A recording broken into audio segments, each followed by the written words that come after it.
15h22, Christelle, il y a l'organisme Impératif français dont la mission est de faire la promotion de la langue et de la culture d'expression française, qui a une nouvelle directrice générale, Alexia Cuccarella. Elle est entrée en poste le 6 janvier dernier. Déjà une semaine dans sa nouvelle chaise et déjà beaucoup de dossiers en chantier aussi. Madame Cuccarella qui succède en fait à Jean-Paul Perrault, que plusieurs connaissent dans la région, qui a été pendant 40 ans directeur général quand même d'Impératif français et de l'événement Outaouais en fête, festival qui souligne, vous le savez probablement, la Saint-Jean-Baptiste au Parc des Cèdres à Elmer. Oui, et c'est rendu un débat là, entre amis parfois de dire est-ce qu'on va à la Saint-Jean du côté de la place Laval ou on va au Parc des Cèdres. C'est rendu difficile là, de choisir. Monsieur Perrault vous aurait dit ça se passe au Parc des Cèdres. Ceux qui ont connu Monsieur Perrault à Impératif français, vous savez que c'est un homme de conviction qui tient autant à la langue qu'à la mission de l'organisme. Et donc, vous doutez qu'il n'est pas très, très loin dans les dossiers. En ce moment, il agit comme à titre de conseiller pour l'équipe d'Impératif français, qui a non seulement une nouvelle directrice générale depuis une semaine, mais aussi un nouveau conseil d'administration depuis le mois de novembre dernier. Et Mme Cuccarella nous a indiqué justement que la présence de M. Perrault, ça permet à l'équipe de vivre cette transition plus facilement, peut-être. Reste que la nouvelle DG, directrice générale, elle connaît déjà bien la réalité du français dans la région, puisque avant d'arriver à Impératif français, elle a travaillé pendant plusieurs années en gestion, en communication et en développement stratégique, notamment au sein de l'Alliance française du côté d'Ottawa.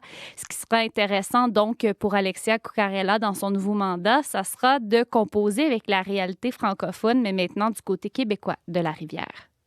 Les défis vont être différents parce que le français, c'est la langue officielle du Québec, tandis qu'en Ontario, à Ottawa, c'est pas la langue officielle. Donc effectivement, les choses vont être prises de façon différente. Au Québec, il faut parler français. C'est très important de se faire servir en français dans les commerces, d'avoir accès aux services en français. À Ottawa, c'est très important aussi, mais c'est pas dans les textes de loi qu'on n'a pas le droit d'être servi en anglais. Je veux dire qu'il faut avoir la possibilité de se faire servir en français. C'est intéressant son point de vue quand même sur la situation francophone à Ottawa en comparaison avec Gatineau, surtout que la capitale fédérale se définit comme une ville bilingue.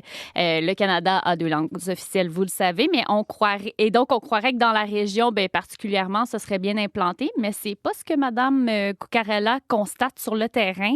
Et ces observations, elles sont en phase, en fait, avec une publication du commissaire à la langue française en novembre dernier qui faisait état du déclin du français à Gatineau, tellement qu'il y a un chapitre complet qui était consacré à Gatineau dans la dernière analyse québécoise, en fait, de la situation francophone.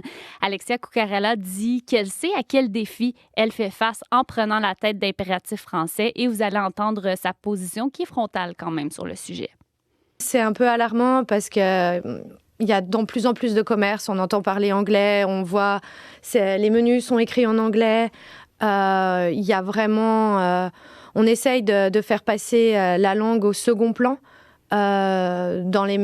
notamment certains politiciens dans les médias. Nous, on va continuer à se battre parce qu'on n'acceptera pas que le français décline et on va tout faire pour empêcher ça. Nous, notre objectif, c'est de moderniser la gestion et la communication d'Impératif français en allant aussi sur le terrain. Donc, dans les conseils scolaires, dans les cégeps, dans les écoles primaires, ça, c'est hyper important d'aller rencontrer les jeunes, de les mobiliser, parce que c'est eux l'avenir. Si on veut que le français continue, il faut intéresser les jeunes. Ça passe aussi par les réseaux sociaux, par des campagnes de prévention, par de l'explication, par de l'éducation, tout simplement. Je pense à un segment web qui vient d'être publié sur nos pages où on entend, c'est en marge un peu de l'entrevue avec Mme Cuccarella, on l'entend dire qu'il faut faire un pas vers les jeunes pour qu'ensuite ils viennent nous rejoindre. Donc, je pense que c'est un peu ça qu'elle veut avoir comme approche. S'assurer que le message soit entendu parce qu'elle croit effectivement que c'est les jeunes qui vont assurer la pérennité de la langue. Madame Cuccarella qui dit qu'elle a quelques idées de nouveaux projets qu'elle veut mettre sur pied dans les prochains mois. Elle n'a pas voulu nous donner trop de détails, mais elle nous a confirmé que l'avenir de l'Outaouais en fête n'était pas en jeu, même si ça semblait assez incertain pour le festival dans les dernières années. Alexia Cuccarella nous confirme que le festival Outaouais en fête est un dossier prioritaire pour Impératif français. C'est dans nos priorités, on est en train d'en discuter, et puis on reviendra vers vous très rapidement pour vous donner des nouvelles. Mais Outaouais, en fait, c'est un festival qui est extrêmement important pour la région. Donc, il ne faut pas que les gens s'inquiètent. Nous, notre objectif, le nouveau CA, moi-même, on va continuer tous les projets institutionnels. Il n'est pas question de tout arrêter, de tout changer, de tout révolutionner. Impératif français, il y a des projets qui fonctionnent, il y a des campagnes qui fonctionnent. Donc, c'est continuer tous nos projets institutionnels et en ajouter de nouveaux qui vont plus attraper les jeunes. Alexia Cuccarella qui laisse entendre qu'on aurait des nouvelles de l'Outaouais en fait bientôt et en attendant que ses premiers dossiers de l'année 2025 sont déjà entamés. On va pouvoir lui reparler cette année. Elle nous disait qu'elle est très emballée par son nouveau mandat. C'est une histoire familiale, le français chez nous. Mon père était professeur, il est à la retraite, professeur de français et de littérature. J'ai grandi là-dedans, dans l'importance de la langue, dans la beauté de la langue, dans la beauté de l'écriture. Donc, c'était un parcours logique pour moi de continuer ça. Donc, effectivement, c'est une histoire de cœur, le français pour moi, et de famille.